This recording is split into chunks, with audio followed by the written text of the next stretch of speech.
I was in such a groove. I played volleyball Thursday night. I played like the best I've played all summer. Like, and then just wham. If you got something, let it rip. I'm never going to do this again. Everybody grapples with this idea that you're really a fraud. Like, I'm alive. And that's when it clicked with me. And I thought, these are not superheroes. These are just men that can do super things. This is Matt Del Negro, and you are listening to the new stripped down 10,000 Nos. Today's episode was ripped directly from one of my Working Actors Community Zooms, where I've been mentoring actors since 2021. If you want to find out how you can become a part of this community, stick around to the end. What we do here is go back. All of a sudden, I'm just found myself immediately back in the mode of like, oh man, it's been so good for this chunk of time, and I'm grooving and I'm like spewing positivity. And then all of a sudden going, oh, okay, I'm still going to stay positive, but like had put it, I think, oh, it was a combination of that. I had two tapes that were like, I was potentially in the mix, both of them. It was like, no, they're negotiating with so-and-so on this one.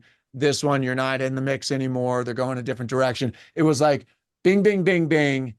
And I just felt like, like wind was taken out of my sails. Meanwhile, I think it was only Tuesday, I was talking to Dean in our session, and I was like, yeah, I just feel great. Something's coming, blah, blah, blah. It was like, I was in such a groove. I played volleyball Thursday night. I played like the best I've played all summer, like, and then just wham. And so I thought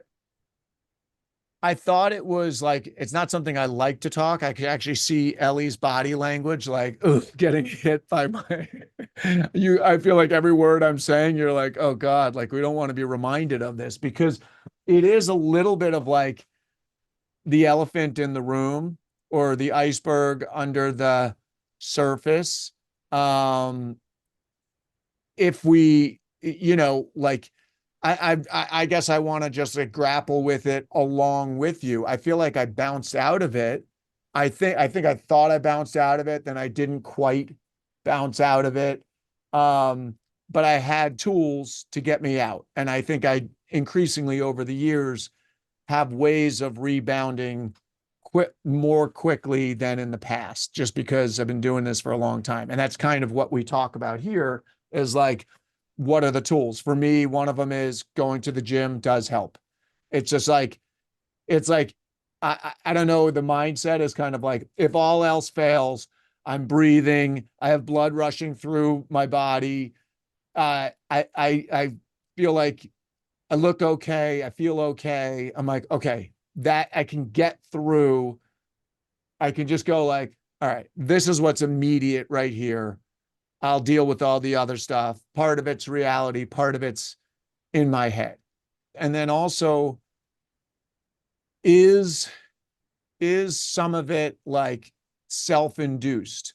Because I think it must be like, if you look at it, it's like, I used to think about this when I would drive cross country. You like on a normal day, you have your time in the day and you get stuff done or whatever.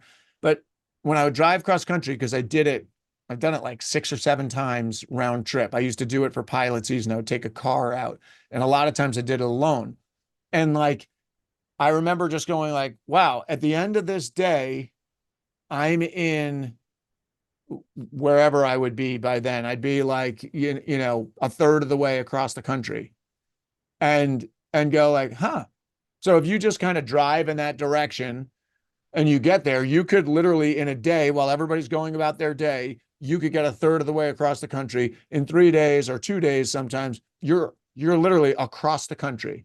And it did something to my head about like time and kind of like, it may sound like a random example or random way that I thought, but it's like, oh, if you focus on something, you can get something done. And it's like it's almost like time and our schedule and what we divide our day into and the tasks we think we have and all. It's like, it's so kind of manufactured by us.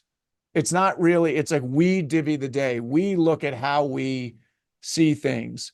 And even with, why did I change? Like what changed between me being in the mix for those 2 jobs and not? Nothing really changed. But in my head, that's where it changed.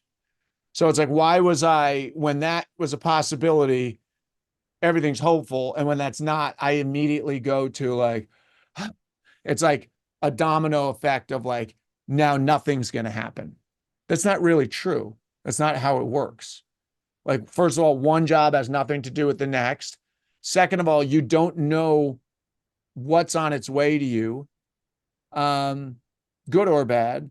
Like, so it's kind of just wasted energy. And it's kind of, I don't know. I mean, why choose to be in that kind of fright mode? I mean, I guess you could use it to motivate you to do stuff, but there's also sometimes like the decision to take a nap. I was like, this is so lame on my birthday. And like, part of me felt so like disgusted with myself, like that I was like, I'm sleeping. I'm not even doing anything with my family right now. I'm like literally sleeping, but it felt so good. It was like, I just needed it.